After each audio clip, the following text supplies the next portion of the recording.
Can a food fight turn into class warfare? With another jobs report looming, Speaker Pelosi is hammering on the idea that food stamps create jobs. Nancy Pelosi speaking in her hometown of San Francisco, responding to comments by former Speaker of the House Newt Gingrich, who urged fellow Republicans to cast themselves as the party of paycheck and the Democrats as the party of food stamps. Take a listen. People are being driven to food stamps because the Democratic policies are killing their jobs.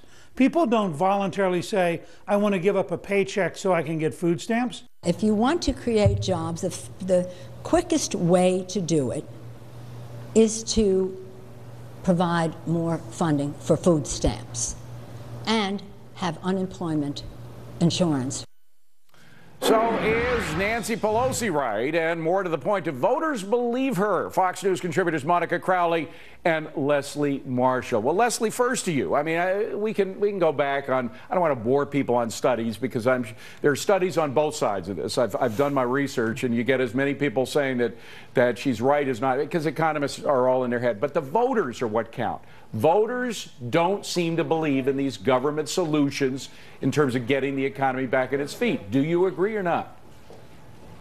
Well, I would say that the perception by the voter, by the middle class, the majority of Americans, is that. You are correct there, David. But I would also say that that doesn't help the perception of the Republicans with what Newt Gingrich has said, because the Republicans want to be embraced by the middle class and want to be embraced by minority voters coming up in November and in 2012. And they're not going to get that with classist-type talk. Remember, there are people in the military that have food stamps, and certainly there are more people now that have applied for food stamps because of the current economic and unemployment situation. Yeah, but Monica, the point is, what would you as an individual rather? I think even Nancy Pelosi, Monica, would agree that most people would not like to take food stamps. I mean, if you have a choice, you would rather be a person of a paycheck than the food stamps, correct? And it's a question of dignity. It's a question of economic sustenance, David. Look, the president who put food stamps into place was my old boss, Richard Nixon. And when I worked with him during the last years of his life, he said to me that his biggest domestic policy regret was, in fact, the food stamps program. And when I asked him why, he said, because once you give away a government program, you can never take it back, and it creates increasing dependency.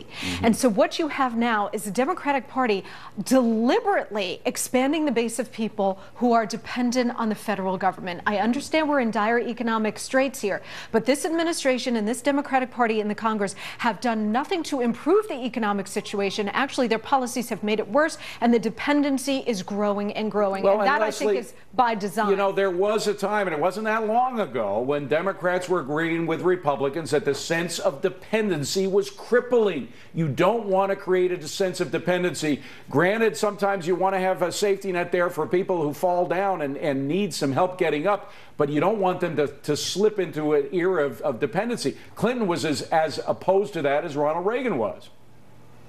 Oh, no, I'm with you. And if it's not food stamps, it's, welfare, which, Tommy Thompson and Clinton were on board together with a workfare program. I would agree that society doesn't have the stigma attached to food stamps and some other social programs like that.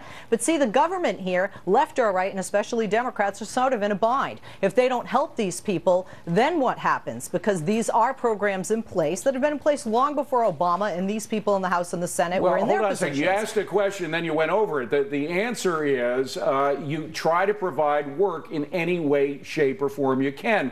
And so far, the administration's been stumbling around for the right formula there. You want people. I mean, what Clinton did was turn welfare into workfare.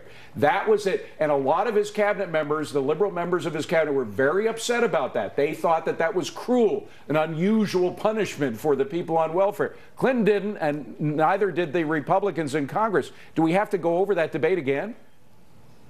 No, it's not that we have to go over that debate again. I actually agreed with the former President Clinton on that. I do think that there need to be stipulations, and I do think there needs to be more regulation of the programs in place. But remember, David, it's odd to me that people on the right will say they want less government. Why do they want the government to create jobs? It's really not the government's responsibility to create jobs. You're misunderstanding what I said. We don't want the government to create jobs. Even President Obama says he doesn't want the government to create jobs. We want an opening for the private sector. sector. We want to stimulate the private sector by lowering taxes, lowering regulations so that they can expand, Monica. Exactly. And you know, when you've seen the pattern of policies come out of this White House and Congress over the last year and a half, remember when Obama and the Congress came in early 2009, we had an employment crisis. It has grown worse. And what they have done is actually try to band-aid it with all of these social policies, jobless benefits extender bills, food stamps bills, and all of these other social policies. But they're not getting to the root of the problem, which is the jobless situation. And the way you fix that and get people off food stamps and off unemployment benefits is get the government out of the way. To create TJ jobs. Rogers said it just a moment ago. Just get the government out of the way. We hear it from the big business guys and small business folks. Monica Crowley, Leslie Marshall, thank you very much for coming in. Coming up on deck, we score.